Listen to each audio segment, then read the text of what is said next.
action, so ordered. Chair recognizes Chair DeFazio for 5 minutes. I thank the chair. To Mr. Perone, Mr. Samuelson, you both raised the issue, Mr. Perone raised the issue that the FAA cannot go to foreign repair stations with no prior notice, and that we're not properly overseeing them. They aren't subject to drug testing, alcohol testing, background checks, et cetera. And then, Mr. Samuelson, you talked about the flood of work to these overseas, and I'd just like both of you to comment on this. There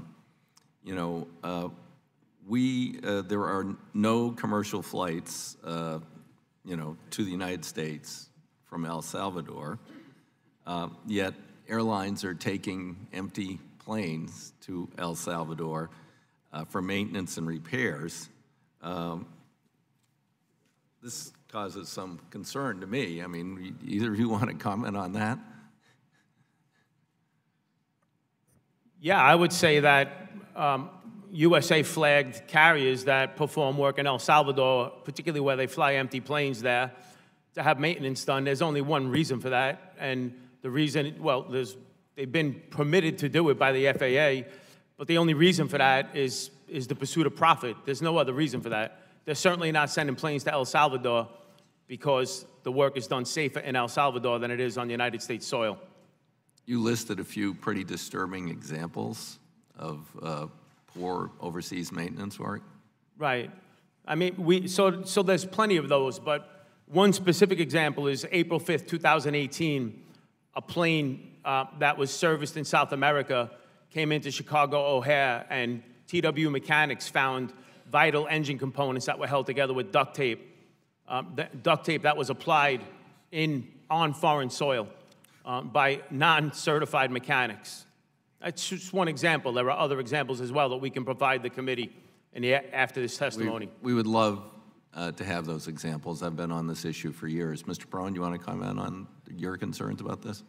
Well, I just think it goes along the same lines. The FAA used to have inspectors in different locations overseas, and they closed those offices down and brought them back to the United States for money-saving purposes. But in the end, we believe if they were there, if they were in different locations, if they're going to continue moving the work overseas, that the inspectors should be available to do oversight inspection.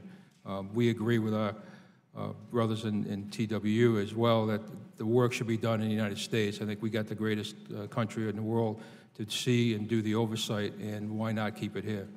Okay. Ms. Bassani and Ms. Schultz, you both raised issues about cabin evacuation, and we mandated the procedures be reviewed. Can you give us a quick update on where NTSB is on that? Yes, thank you for your question. We have made recommendations on a variety of areas for evacuation, and one particular was to ask the FAA to form a committee, a group, to look closer at communication protocols between the cockpit, the cabin, and at this point, the recommendation is open on acceptable action. But we are committed to continuing that communication with the FAA on the cabin safety side. Okay, thank you.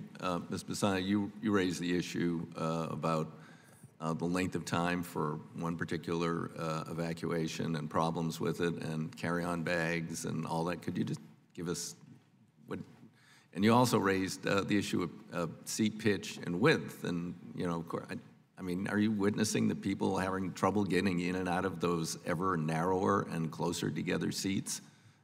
Thank you for that question, Chairman DeFazio. First of all, I want to thank you for the seat I'm in today, because it's a lot more comfortable than what I flew down here in. Someday I'm going to get the airline execs all lined up there, and I'm going to bring in the narrowest coach seats I can find, and we're going to keep them there for a few hours. You know what? I think it's torture, and I'll tell you, from experience, crossing my legs in one of those seats, and for a passenger in front of me to lean their seat back quickly, I think I almost got a broken kneecap the other day. But it's distressing to see our passengers smashed into these airplanes now. As you know, it never used to be this way. As flight attendants, a lot of times what we like to do to accommodate our passengers who might be taller or bigger, we like to move them to a seat that's more accommodating, which is a lot of times up at the bulkhead or by the emergency exits. However, now that the airlines are charging more for those premium seats, we can no longer do that. So we find that the seats are not only getting smaller, but there's no padding on them anymore. It is a torture chamber for our customers and for us that also fly in our own airlines. I commend you so much for addressing that in this committee, and we were so pleased to hear that that's being addressed. Seat pitch is extremely important, mainly for evacuating the aircraft.